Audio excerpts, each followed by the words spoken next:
Hello everybody, this video is going to go over your study guide and annotation guide for the assignment Close Read Born Worker. All annotations will be made on the Read tab. Your final prompt, your test, will be done on the Write tab. To set this up, we're going to click split screen. That way we get our focus questions on the left-hand side and we get the text on the right-hand side. You have annotations open, also open up numbers. That way it's easier to find the paragraphs that I refer to. With that, question number 1. As trickster archetypes, how do Arnie and Tom Sawyer in Mark Twain's The Adventures of Tom Sawyer both use lies and deception to get what they want? Use text evidence from both texts to support your answer. So for this, we're going to pull a little bit from Illusion. How do I see Tom Sawyer in Arnie, and what lesson can that hold for our story, Born Worker? For number 1, I'm going to scroll down to paragraph 76, and I want to focus on paragraph 76 through 83. I want to look at the dialogue with Arnie, what he says about Jose when talking to Mr. Clemens. "We're a team," Arnie said to Mr. Clemens. Arnie descended into the pool and took the bleach bottle from Jose. He held it for Jose and smiled up at Mr. Clemens, who, hands on hips, watched for a while the poodle at his side. He cupped his ear as if to pick up the sounds of Jose's scrubbing. "Nice day, huh?" Arnie sang. "What?" Mr. Clemens said. "Nice day," Arnie repeated, this time louder. "So which ear can't you hear in?" Grinning, Arnie wiggled his ear to make sure that Mr. Clemens knew what he was asking. Mr. Clemens ignored Arnie. He watched Jose, whose arms worked back and forth like he was sawing logs. "We're not only a team," Arnie shouted, "but we're also cousins." Mr. Clemens shook his head at Arnie. When he left, the poodle leading the way, Arnie immediately climbed out of the pool, sat on the edge, legs dangling. So, recalling what the trickster archetype is, this is a character who does not like to work. Instead, they sweet talk, they con, they charm their way out of work. And with this, we see Arnie sweet talking his way out of work, just holding the bleach bottle, not doing anything. Once Mr. Clemens leaves, then he totally exits the pool, sits on the edge, legs dangling. My first annotation was made at 76. This is the first lie we see from Arnie. "We're a team," which means they would work together, him and Jose. However, this is not the case. Trickster archetype, again, is one who cons, charms, and sweet talks his way out of work. And this is seen in Arnie's dialogue with Mr. Clemens in paragraph 76 through 83. The first, you can say, con is this idea of them being a team. You think teammates would work together, and that's not the case. Arnie even says, "Oh yeah, Jose does the work, while I just, supervise." Wink, wink. 77 is where we see this come to fruition. Arnie descends into the pool and took the bleach bottle from Jose. You think he'll start spraying, he'll start scrubbing, but he doesn't. He holds it for Jose, smiles up at Mr. Clemens, and then starts sweet talking his way into not working. So again, Arnie never works and instead only holds the bottle for Jose and starts to talk to Mr. Clemens. In this section, I think I had a couple more annotations, just one at the end of 83. Mr. Clemens leaves, his dog follows him. Arnie immediately, not a second sooner, gets out of the pool, sits on the edge, legs dangling, watching Jose work.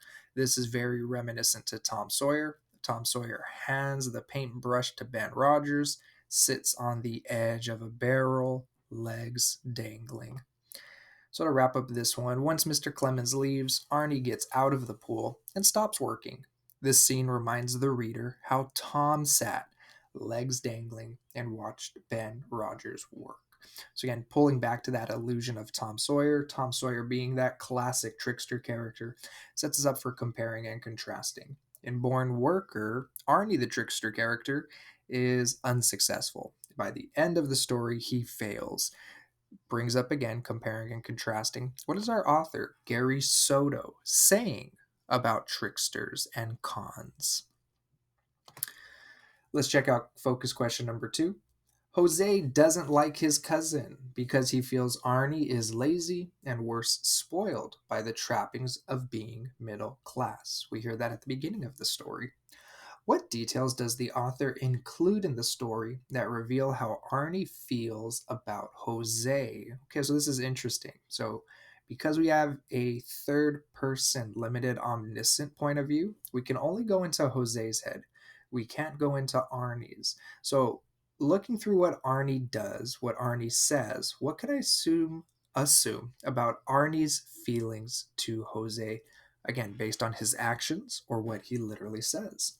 Does he see Jose as his equal? Support your answers with text evidence.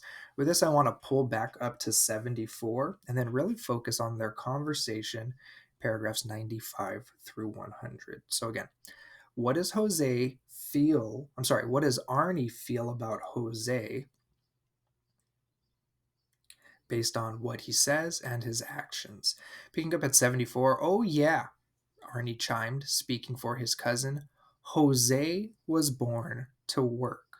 So Arnie tells this to Mr. Clemens about his cousin. My cousin Jose, born to work. Why would Arnie feel this about Jose? On the flip side, what does Arnie feel about himself? Does Arnie feel like he's born to work? No. Arnie says, I supervise. Arnie earlier says, I'll do all the talking. Why does Arnie feel like he's not born to work while he feels that Jose is born to work? So, looking at this annotation, Arnie tells Mr. Clemens Jose was born to work. Arnie does not work and instead supervises. So, now let's start thinking, why is Jose born to work while Arnie is not born to work? So going into 95 through 100, seeing this explanation or seeing this explained through Arnie's actions and dialogue with Jose, specifically about what people see Arnie as and the fact that he cannot sunburn. Arnie shut his mouth, but opened it to lick loquat juice from his fingers. He kicked his legs against the swimming pool board. He looked around the backyard and spotted a lounge chair. He got up, dusting off the back of his pants, and threw himself into the cushions. He raised and lowered the back of the lounge. Sighing, he snuggled in. He stayed quiet for 3 minutes, during which time Jose scrubbed. His arms hurt, but he kept working with long strokes. Jose knew that in an hour the sun would drench the pool with light. He hurried to get the job done. Look at the opposites here. Jose is working, he is hurrying to get the job done. Arnie is getting comfortable, taking a nap, not a care in the world. Even at that, sighing and snuggling into the cushions. Arnie is really supervising, right? And Jose is really working. Arnie then asks, You ever peel before? Jose looked at his cousin. His nose burned from the bleach. He scrunched up his face. You know, like when you get sunburned. I'm too dark to peel, Jose said, his words echoing because he had advanced to the deep end. Why don't you be quiet and let me work? Arnie babbled on that he had peeled when on vacation in Hawaii. He explained that he was really more French than Mexican, and that's why his skin was sensitive. He said that when he lived in France, people thought that he could be Portuguese or maybe Armenian, never Mexican. Arnie sounds like he has disdain for being Mexican. Arnie has racist qualities to him. Notice, Arnie, I'm too light. If I get in the sun, I'll burn and I'll peel. Jose, you're dark. You don't get sunburned. You won't peel. You look Mexican. You should work. I don't look Mexican. I shouldn't work. When Jose replies he's too dark to peel, Arnie then explains that he was really more French than Mexican, and that's why his skin was sensitive. He says that when he lived in France, people thought that he could be Portuguese or maybe Armenian, never Mexican. Arnie seems to feel that it is natural for Jose to labor because he is not only all Mexican, but he looks Mexican. Arnie does not see Jose as his equal. Again, Arnie has a racist tilt to him. He's not fully Mexican, so because of that, he shouldn't work. Hey, Jose, you're all Mexican. You look Mexican. You are born to work, not me. So, again, does Arnie see Jose as his equal? No. Let's close this down and let's get on to number 3. Highlight the paragraph that presents the climax of the story. What do the characters' responses to this event reveal about both Jose and Arnie, and how are their responses linked to the theme of the story? Cite text evidence to support your answer. So, with that, let's check out paragraphs 109 through 112. Climax of the story. Mr. Clemens falls in the pool, cracks his head. How do my boys react? Jose, my hard worker. Arnie, my lazy and racist character. Dang, Mr. Clemens swore. He took shuffling steps toward the deep end. He steadied his gaze on where the hearing aid had sunk. He leaned over, and suddenly, arms waving, one leg kicking out, he tumbled into the pool. He landed, standing up. Then his knees buckled, and he crumbled, his head striking against the bottom. He rolled once, and half of his body settled in the water. Did you see that? Arnie shouted, big-eyed. Jose had already dropped his brushes on the side of the pool and hurried to the old man, who moaned, eyes closed, his false teeth jutting from his mouth. A ribbon of blood immediately began to flow from his scalp. We better get out of here, Arnie suggested. They're going to blame us. Mr. Clemens falls in. Jose drops what he's doing, immediately jumps into actions, and grabs Mr. Clemens. Later on, you hear he is the one to call 911. He is the one to comfort and calm Mr. Clemens till the firefighters get there. Arnie, on the other hand, blames the accident on Mr. Clemens. It's his fault. We got to get out of here because if not, they're going to blame us for this. Arnie the coward runs away. Jose, the good human, stays to help. Jose, excuse my typo with the double S, responds by immediately jumping into action. He, quote, had already dropped his brushes on the side of the pool and hurried to the old man, close quote, while Arnie just shouted, "Did you see that?" and looked on big-eyed.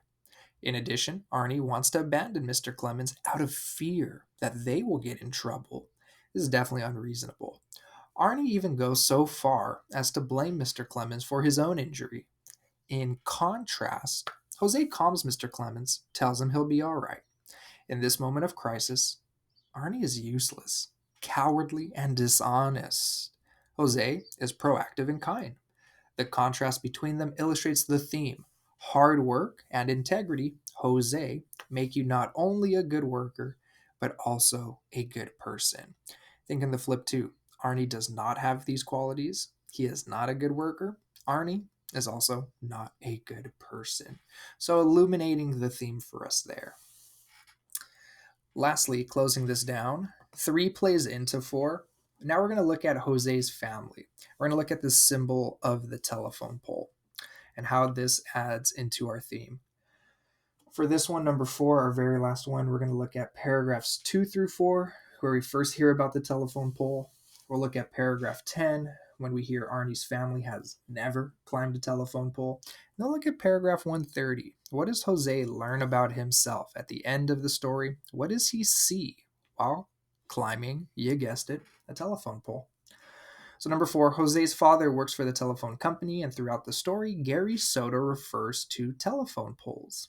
What is the significance of the telephone pole as the author uses it in the story? How does it relate to the theme? As always, cite text evidence to support your answer. Last one, guys. 3 places we're going to look in the story. This will go by quick. At the beginning, we've got paragraphs 2 through 4. First time we hear about the telephone pole. They said lots of things about Jose, but almost nothing of his parents. His mother stitched at a machine all day, and his father, with a steady job at the telephone company, climbed splintered, sun sucked poles, fixed wires, and looked around the city at tree level. "What do you see up there?" Jose once asked his father.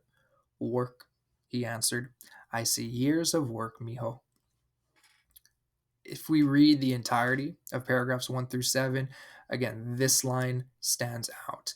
They said society, a lot of things about Jose, but almost nothing of his parents.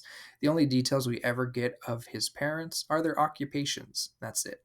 We never get descriptions, we never get names. To society, they are nameless. To society, their only purpose is that they are born to work.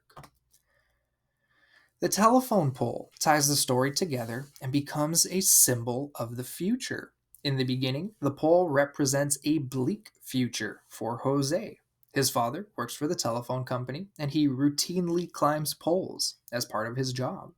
When Jose asks his father what he sees up there, his father answers, "Work. I see years of work, mijo." Jose saw this as a truth and felt destined to labor. Both of my parents, they labor all day. This is going to be the same future I will have as well. So, opening symbol of the telephone pole, one of a future, but a bleak future. Endless work. Next time we hear it is in paragraph 10. We're talking about Arnie and his family. "Hi, Arnie," Jose said without much enthusiasm.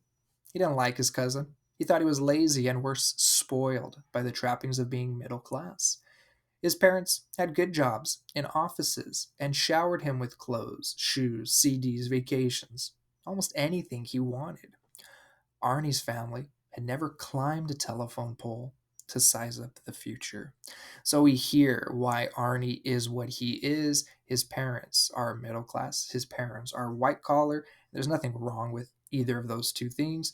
The issue is that Arnie is spoiled, gets every single thing he wants. He doesn't know the value of hard work. Arnie is not a born worker. This line here at the end, Arnie's family had never had to climb a telephone pole to size up their future. Again, hearing that image of the telephone pole when describing the difference between his cousin Arnie's middle class lifestyle and his own, Jose thinks Arnie's family had never climbed a telephone pole to size up the future. This shows that their families are fundamentally different.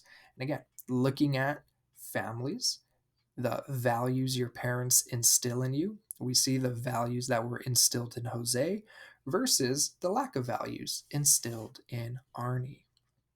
Closing this down at the end, going to paragraph 130, the last paragraph in our story, the last time we hear this telephone pole. So, heard it at the beginning, it's a future of work, a bleak future.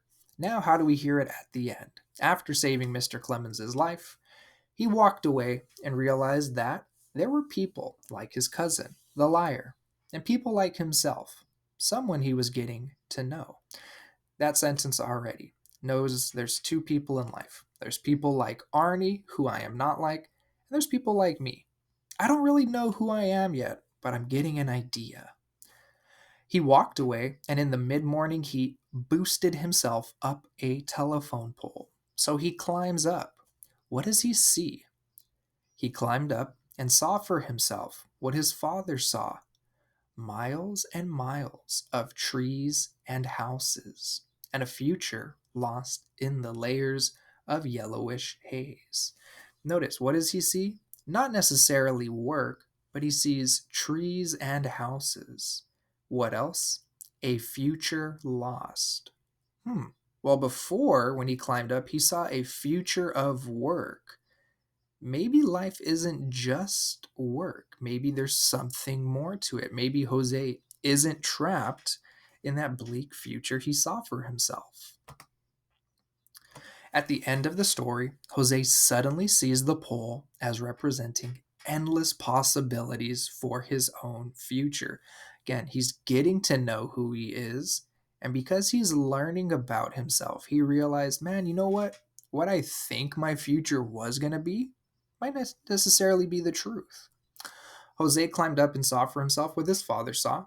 It does not work this time, but miles and miles of trees and houses and a future lost in the layers of yellowish haze. In other words, Jose's view of himself, that he was destined to labor, is dramatically changing. He thought he was going to be trapped in work for the rest of his life, but now he realizes there's possibilities. And again, what is more important than being a good worker? Being a good human. That is our final annotation. I'm going back up to the top. I'm closing down split screen mode, and let's check out your writing prompts. What you're writing to today? Write a response in which you describe the differences between Arnie and Jose's values and beliefs. I wonder if their families set their values and beliefs, and really how this plays out through their interactions with Mr. Clemens at the job site cleaning the pool. Cite evidence from the text to support your response. As always, I'm looking for somewhere between 6 to 8 sentences using the race format.